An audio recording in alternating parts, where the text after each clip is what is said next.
Hi, everybody. My name is Natalie Ferriozzi. I am 22 years old, originally from Decatur, Illinois, which is smack dab in the center of Illinois.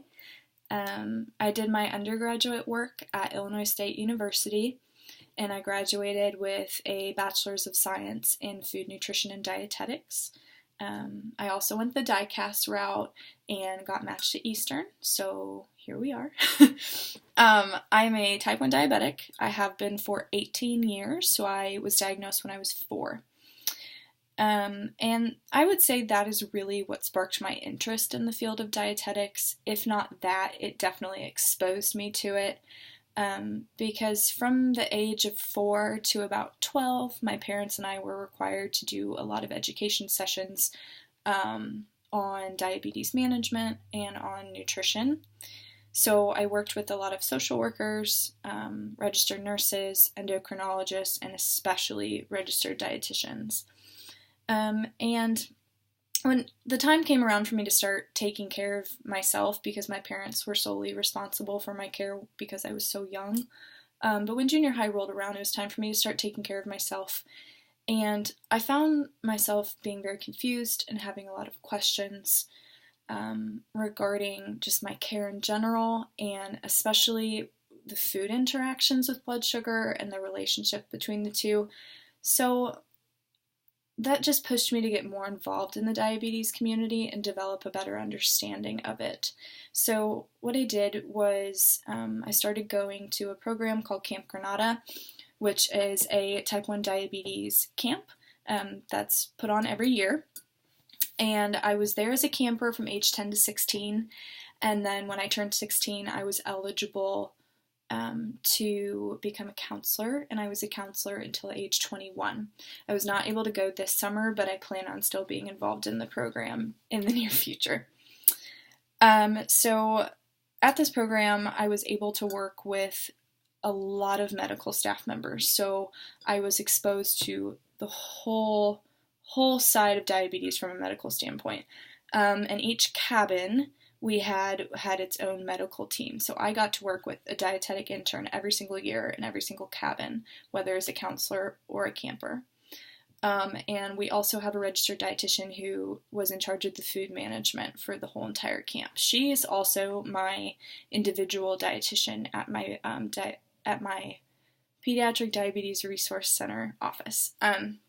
So I have a really good relationship with her, and she helped me develop a better understanding of the things I was confused about at first, especially through my teen years. She helped me answer a lot of my own questions, and she just focused my interest on dietetics, I would say. But it is really funny because I didn't even pick my major. My dad picked my major because he thought I would be really good at it. I did want to become a social worker because my mom, grandmother, and both of my aunts are social workers. But he just kind of threw me into it, and then I eventually fell in love with it, and here we are with that too. So I did move home after I graduated, which is Decatur.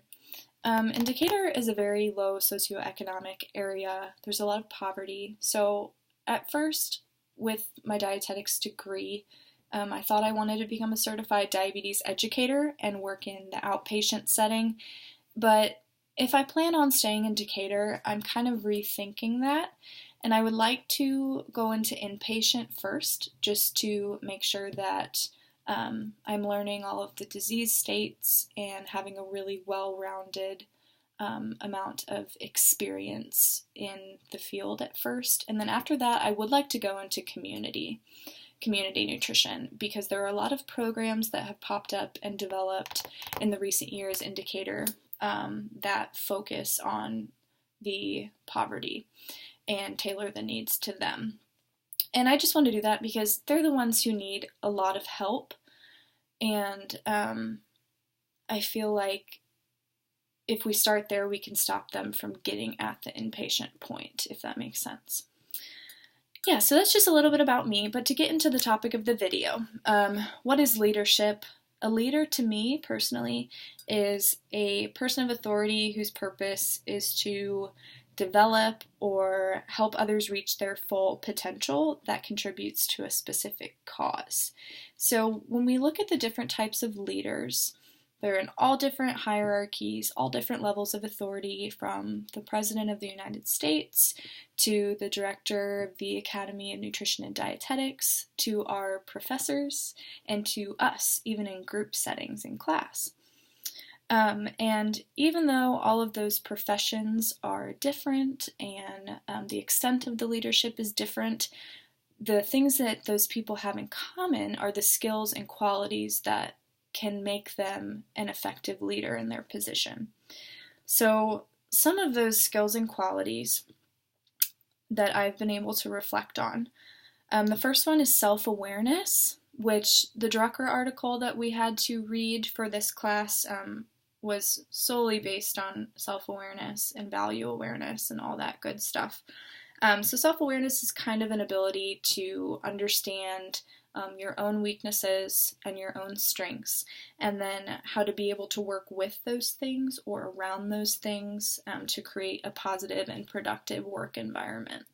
So in order to evaluate a leader, you can't look at how they lead their group right away. You have to look at how well the leader knows themselves and how well the leader is able to admit their own faults, and so on and so forth. So self-awareness is kind of the concrete foundation that helps build the other skills that a leader might have. Another good skill or quality is accountability. As a leader, the people underneath you have to be able to trust you and understand that what you say you're going to do, you're going to follow through with. But this can also be a personal thing. Having self-accountability is really important just for minor goal setting. For example, if you want to intake more water every day, you have to be self-accountable to ensure that you're going to meet that goal. Going off of that, another skill or quality would be the ability to set an example. We've all had those kids in class, or say a captain of a basketball team or a cheerleading team, who just tells you, do this, this, this, and this, and don't do this, this, this, and this, when you know they're doing everything opposite of what they just told you. And that's really frustrating, and that doesn't create a positive or productive work environment. So there is another saying, like, say, do as I say, not as I do. And I also don't think that's a good philosophy for a leader to have. You definitely have to set an example for the people underneath you, because it just creates a much more positive work environment. You also have to be able to make decisions, or you have to have a group of people around you that are going to help facilitate your thinking to come to a decision. So I have a lot of trouble with this. When I make a decision, I'm always insecure that it's going to be the wrong decision, or that people are going to be mad at me if I didn't do what they wanted. So I really like to have a group of people around me to kind of help me work through my own mind, and I like to bounce ideas off of other people. And that just helps me personally come to a decision. But I think I've been an effective leader in other leadership positions I've had in the past. So I think I know myself well enough at this point to understand that that just helps me feel more confident. You also have to have grit. So I love this word. I think it is a wonderful description of the courage and the determination it takes to come to a decision. Sometimes we're going to be put, as dietitians, we're going to be put in uncomfortable situations that we really don't know how to deal with, but we just have to have the courage and the strength and the desire to make a decision that's going to benefit as much people as possible in that situation and environment. Another thing, you have to be personable. I understand that there are introverted and extroverted leaders. Both are fully able to be efficient leaders. But you have to have those like minor interpersonal skills. So you have to be able to be a good communicator. You have to be able to You have to be able to sometimes empathize with people that you might not understand very well. What else? Let's see. Because the more open you are and the more easy to talk to you are, the easier it's going to be for people to relate to you, and then trust you and trust the decisions that you make. Another good quality would be the ability to delegate. We are only one person, and no one expects us to do it all. So we need to be able to understand that if something is too much, we can give a little piece of it to someone else, or ask someone to get something started for us and then kind of work on it together. And I feel like especially with dietitians, we put so much pressure on ourselves to get everything done and in a perfect manner. So the ability to delegate is really going to help take some pressure off of the leader. A leader also has to have honesty and humility. The people underneath you, I shouldn't say underneath you, the people you are leading are going to respect you a lot more when you make a mistake if you're honest about it, if you're able to say, this is what I did wrong, this is how I got to that point, this is how I realized that it wasn't the right decision, so from this point forward, let's do A, B, and C instead of what I did. The people underneath you are going to respect you a lot more, and it's also going to create that open line of communication. So if they make a mistake or if they have a question about something, they might be able to be a little more comfortable talking to you about it if you can admit to your own faults. These are kind of basic, these next ones. You have to be able to be committed, to be determined, and to be focused. So Drucker also mentioned that when you figure out what your strengths are, you should really find a field where those strengths are going to be able to be utilized the most. So I don't know if you guys have ever had experience where you have a job that you just don't really like. The values of the job don't align with the values of yourself. So that inhibits us from being committed to the job, from being determined to get the work done, and from focusing while we're there. So understanding yourself and understanding your strengths, that will then help you be in a position to be committed to your job and be determined and to focus on everything you're doing. Lastly, I kind of touched on this already. A good leader has to be able to empathize. So we're not going to be able to relate to everybody that we talk to. And what I do for this is I just ask a lot of questions. So it helps facilitate a conversation rather than just like some boring disconnect between the two of you.